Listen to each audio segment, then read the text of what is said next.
I guess for myself, thinking of addictions, the word addictions, I can actually go back to childhood. When I think of addictions, I can see myself when I was playing video games. I was highly addicted to playing video games, and I knew, thinking back, I knew it was a problem because I was stealing money all the time. Constantly stealing money because I was so addicted to go to the arcade when it was a big thing in the 80s.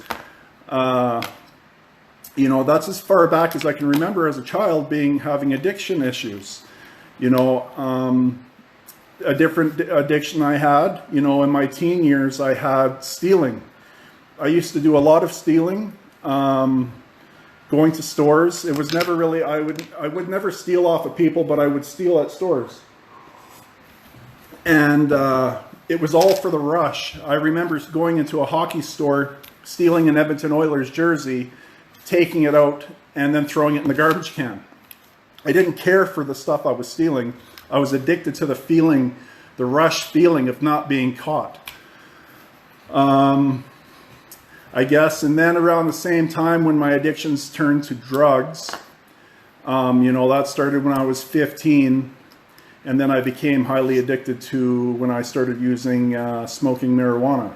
That was the biggest thing for me. It turned to mushrooms and acid. I was very extreme. For myself, when I'm addicted to things, I'm extreme at it. There's no in between.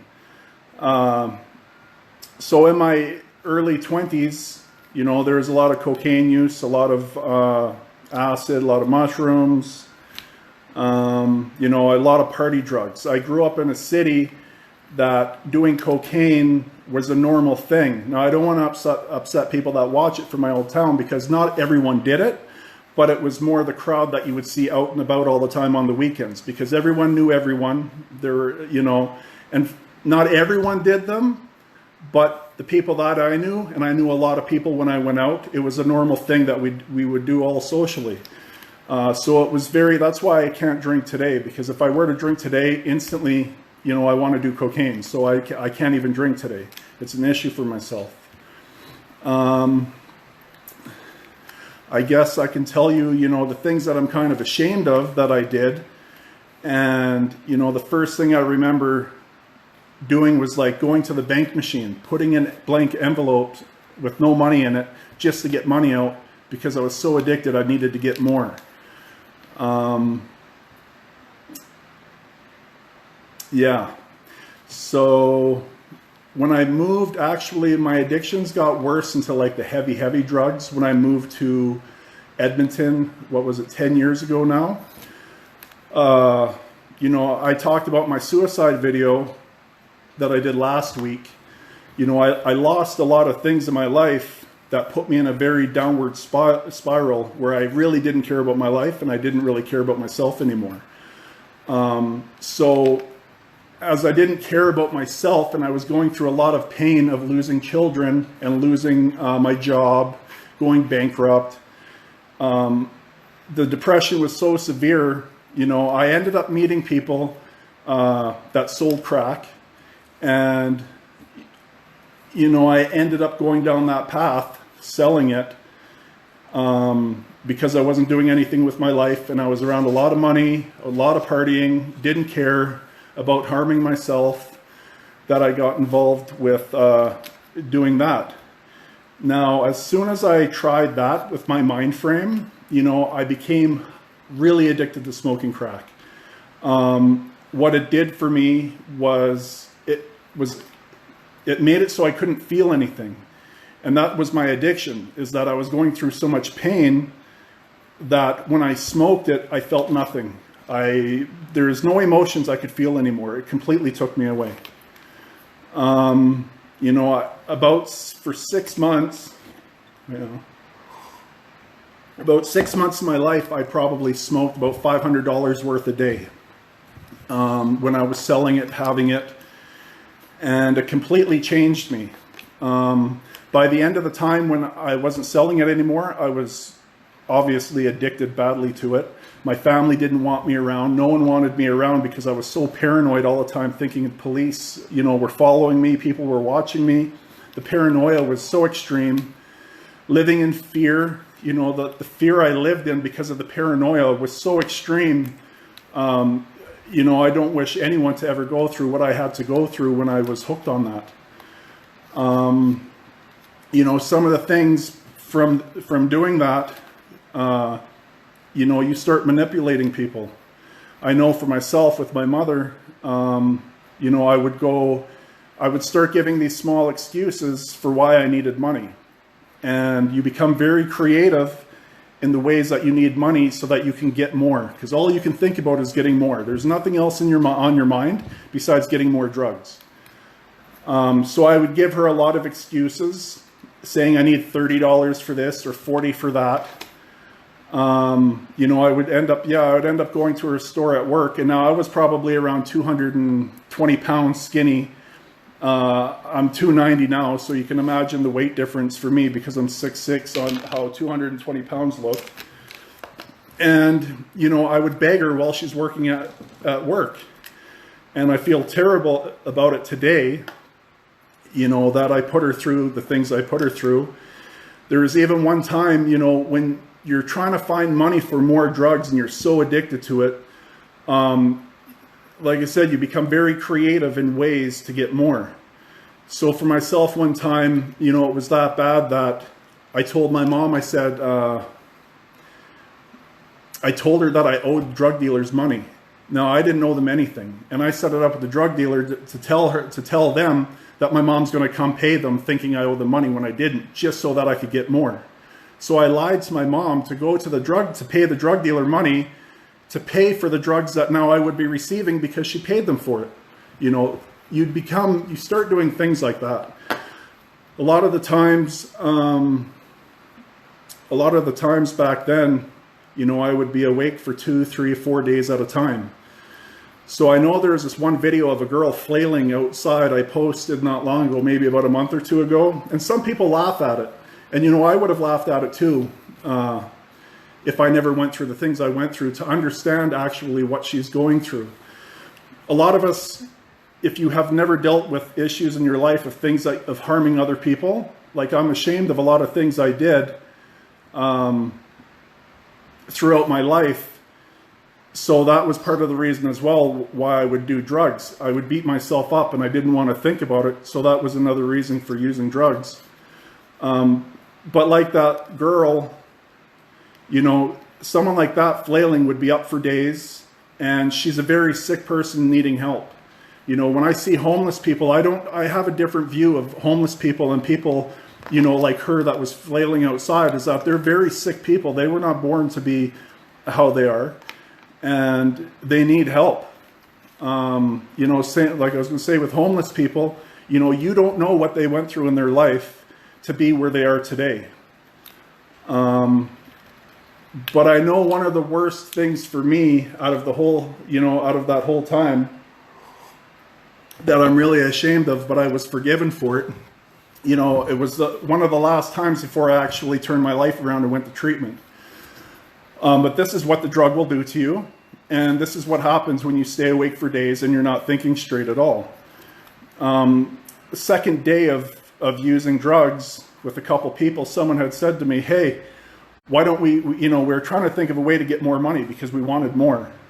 He's like, why don't you take the TV off and tell your roommate that someone stole it? And I said, no, I'm not going to do something like that. You know, I was awake for 6 full days, and that came back to me, and that thought came back to me. Because I was living with my room, I had a roommate, well, he owned his house, and he was away in camp. So it came to me, and I thought, I'm going to ask the drug dealer if they want to come and take the TV off the wall and get drugs for it. Well, what ended up happening, you know, when they came, they brought, I don't know, he had a cube van. He gave me so much drugs, and he said, well, can we take the other TV too? And I thought, oh, okay, well, then I'll say, you know, yeah, they took the TVs. I came out, I smoked what they gave me, locked myself in the washroom. I come back out, and he's like, we're going to take a few more things. And then they gave me this big piece. So I ended up going into the washroom, and that lasted probably about 2 hours, where I was actually locked myself into the washroom. I came out, the entire house was fucking, the whole house, sorry, I'm trying not to use swear words, but the entire house was, they took everything. The feeling of what just happened and having to tell my roommate, who's my best friend, that his brand new home was just cleaned out, was very hard for me. Yeah. So I ended up trying to commit suicide after that because I couldn't handle what happened from that point. But I did call the police on myself when that happened right away. And I told them what I did because I was so ashamed and so guilty of what was just, what, you know, I was taken advantage of, but I still was wrong with what I did at the beginning. Luckily now I talked to them a couple years later and his girlfriend forgave me for it because they know that's not the person I am. They actually had insurance cover the entire thing. So they actually got back more. But from that point, that was my turnaround in life, to go to treatment. I get pasty when I start thinking too much. So now I'm going to talk about my recovery and the cover-ups of my recovery as well. I did 6 months in treatment, and you know, during those 6 months I would still relapse once a month, and then I would end up having to try to hide it. I was very good at making them believe, you know, I stayed out by accident one night, but I was very good at manipulating to make them believe it was from a different reason. And I'm a really nice guy, so I used that to my advantage when I was still trying to come off the drugs to get by. But you know, I tell people never give up and always keep trying. When you're hooked on drugs, never give up and always keep on trying. I did not think I would be where I'm at today. I thought I was a lost cause because I couldn't stop relapsing for almost 3 years after treatment. It was like once a month. But the thing is, I would always focus and see what I did wrong. I know when I was at treatment, one of the instructors would always say, what did he say? About the AA book. He would talk about this book will save your life. It's locked in my mind how he said it over and over and over again. This book will save your life. I'm not a person that can read because of my severe ADHD. I have a hard time reading. I wanted no part of it. I tried to pick different pieces and parts from the treatment center to work what would work best for me, so I didn't have to do 100%. I could just do a little bit, and then that would be enough for me. I didn't need to do all of it, what they were suggesting that I would do. So because of that, you know, I would keep relapsing. But the hard thing that you need to do if you're struggling is getting rid of the phone numbers that you have. Sometimes for myself, it was in my memory. I couldn't get it out, and that was one of the hardest things for myself, was that I had the phone number locked. So when I had a weak moment, I would always cave. What I ended up doing one of those times is I told the drug dealers that I'm going to call the cops if they ever come to see me again. I was going to get their license plate numbers and end up calling the cops on them. They ended up burning my vehicle. But I never did that phone number. They would never come see me again. But that's what I had to do because I didn't want to use anymore, and I was desperate to do whatever I had to do. Another thing is friends. I had to get rid of one friend. It was my last friend, and it was during one of my relapses I realized I needed to get rid of the friends that I've used with before. That was hard for me to do, but I had to do it. So every month when I would relapse, I would always look at where I would go wrong, and I would fix that situation. And I never stopped doing that. I always kept looking at where I went wrong, and I would look at where it went wrong, and I wouldn't do it again. I would do whatever I had to fix that. What else can I say?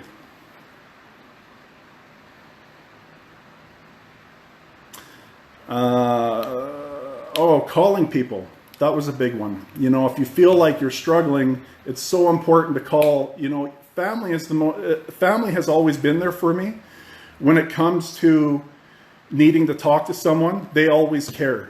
I mean, you'll have certain friends or whatever, but for myself, I know some people don't have family, you know, that they can connect with. But if you ever feel like using or you're having issues, you need to contact someone right away and not wait. Because if you end up waiting, what happens is your mind overtakes the situation to wanting to use, and you end up acting on it.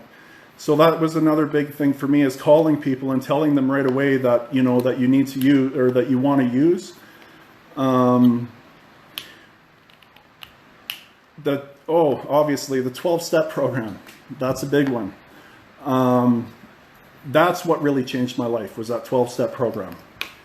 When I actually read the 12-step when I actually read the AA book. Me, I have drugs, or I'm a drug addict, but I would turn the word alcohol into drugs, and that's what worked for me. When I read that book, after him telling us in the class, a year later is actually when I read it, it changed my life. I can't stress enough on reading that AA book. That will change your life. Doing the 12-step program, getting a sponsor, that's another huge part. Someone to help you get through the 12 steps. For myself, again, they have NA and they have AA. Oops. Leah, stop. The NA for myself, and I have to speak only for myself, is come on. Doing the NA, the questions were way too long. They had so many questions, and I could not get through it. There was way too many. So what I did for myself, I did the AA, and I changed. Leah, stop. I did the AA, but I turned it to drugs. It got to the point. I was able to get through them. And then, you know, the biggest thing going through the 12 steps that I can think about, you know, that really impacted my life, was being able to forgive yourself for all the things you did wrong in your life, hurting other people. Because I struggled with hurting a lot of people in my life, that it was still beating me up inside. You know, things that you never want to tell people, you have to get all that out. I used a priest when I did mine, and I wrote out everything I did wrong, you know, and I told him everything and had no secrets. You have to do it 100% when you're doing the step 4, step 5 in the 12-step program. You can't keep things in. I can't stress it enough. You need to be open and honest 100%, or you're just going to be redoing it again later in life. I was able to forgive people. So for myself, blaming my father for my childhood, I was able to forgive him. Not hold resentments, not keep negative energy inside of myself, to get past it all. And, you know, just anyone that harmed you or hurt you in any way, you're able to forgive them, and you learn how to you end up learning how to forgive people. So doing the 12-step program, you know, is definitely a must. And to be honest, you know, you don't even need to be an addict to be doing it. I believe it will help anyone, you know, to help you if you're depressed or you have certain issues, anxiety, to get things out that you have buried deep inside of you. This 12-step program will help you do that.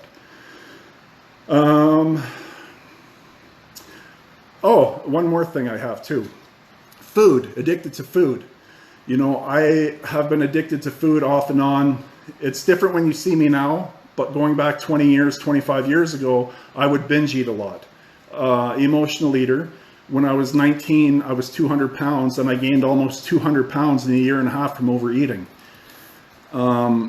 But again, when I did that 12-step program, it ended up releasing a lot of stuff that would make me have severe addiction issues with certain things that I don't have any issues with anymore.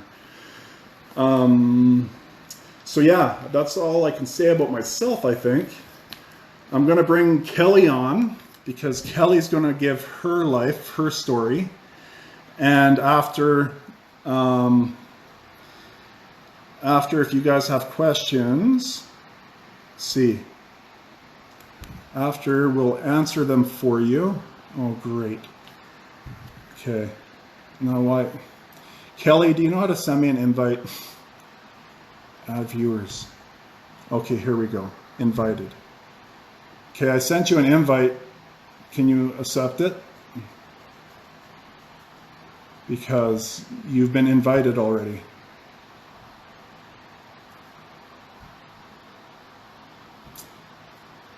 You need to accept it. Maybe your notifications, I don't know. But yeah, I already sent you an invite, so it's showing that I can't send you another one.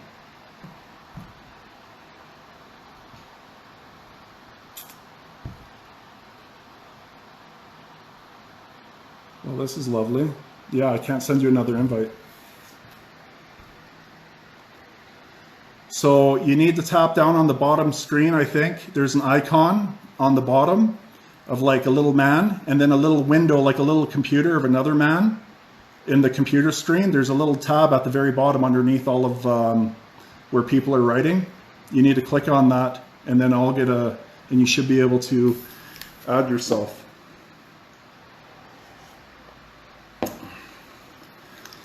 Next week too, I'll be talking about anxiety and dealing with anxiety. And then the week after, my near-death experience and how I can actually help you connect with past loved ones, believe it or not. Because, go live. Let's see, I got one person here. No answer from the video. Kelly, like, delete comment. Well, this is lovely.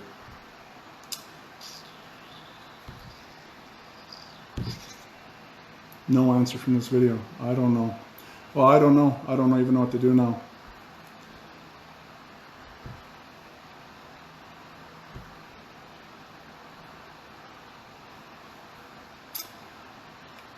It's at the very bottom of the screen underneath all the questions. You have all these different icons, a camera, a flash, and then you have another one of like an MSN looking guy, and then a smaller one. And you have to click on it. Or yeah, okay, well, close and reopen your app, my sister said.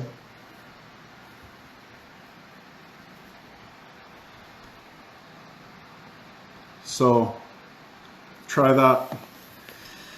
Oh, we even tried to plan this so she knew what she was doing, and I told her it was easy. I already sent her the invite. And then, so this wouldn't happen. Does anyone have any questions right now while we're waiting for her to try to get on? Yeah. Sorry to hear that, Tina, about your ex passing away from alcoholism. It's definitely terrible. I can't imagine dying, myself dying from the drug abuse that I went through.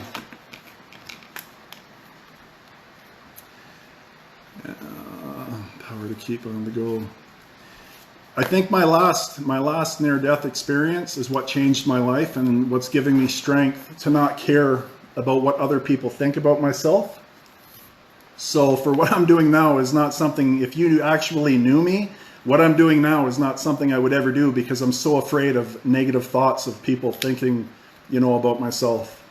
But that last near death and me being able to see spirits now and the love and peace that has happened in my life and what I feel, that's the reason why I'm doing what I'm doing now, being open and honest about it. But I'll talk about that in 2 more Mondays about where I'm at with that. I'm just reading the feed here. I'm gonna see if I can send her another one. And when you write me, it takes about 30 seconds before I can actually read what you've written.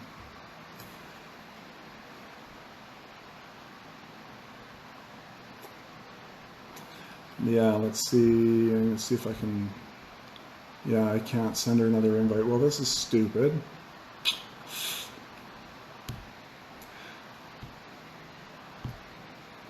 This is too bad. Because I really wanted her to come on.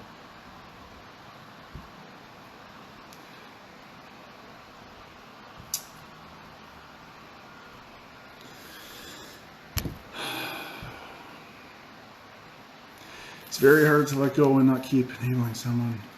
Oh, that's something else I can talk about too, actually. Thank you for bringing that up, Catherine. You know, if you're dealing with a drug addict or alcoholic or someone who's addicted, the thing that my mom had to learn to end up doing is stop enabling, stop giving me money and cut me out of her life, because she was helping me thinking, you know, that she was so worried to still give me money and to still do things thinking I was in trouble, that she was actually making things worse for me. So you really need to cut people out of your life, because it brings you such negativity to your life and brings you down that it drains you emotionally, physically, mentally, and probably your bank account too, trying to help them out. So that's huge, that you need to be strong enough to cut them out of your life until they want to get help and until they actually start the work to get help. That's huge too. Well, I sent you an invite. Is it not in your notifications maybe? And I guess, well, if I can't get her on and I can't send her another invite, is there someone else watching right now that has had a drug addiction issue or alcohol of some sort, that they turned their life around from extreme drugs or alcohol, that would like to come on? Just send me an invite or write and I'll send you an invite. If it's a female, I like to have another female on so other females can maybe easier to connect.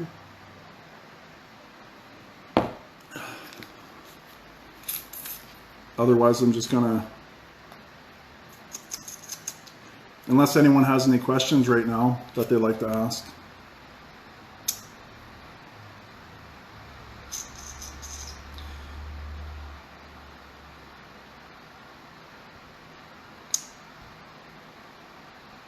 Let me try this other button.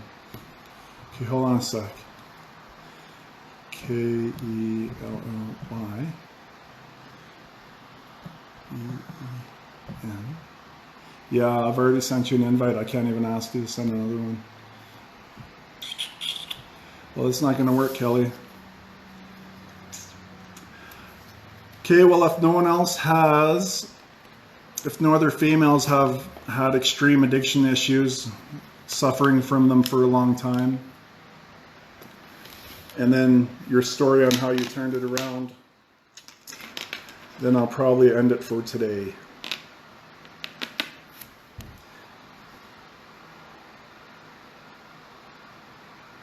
Does a person who is using realize what they are doing to others? No, they don't. No, because you're very selfish and you're in a spot of all you can think about is that drug or that whatever you're addicted to. You're so consumed by what you're addicted to, the world around you doesn't matter. Things that are going on in the world with people, things, whatever going on, you don't even think about it, because all you can think about, your brain is so trapped in just thinking about getting more. So that's that for that question there, which is really sad, you know, that for myself, how drugs consumed myself to not care what I was doing to my family and friends.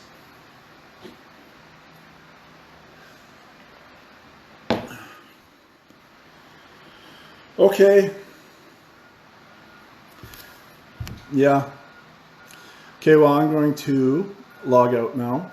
Next week when I come on anyways, I'll try to have, if you have anxiety issues where they were severe and somehow you've gotten through it in life and you have a good point on how you got through it that would help other people, I would love it if, you know, if you could message me through my inbox, and I would love to have you on so again, other females can connect with another female. And yeah. Okay, well, thanks for watching.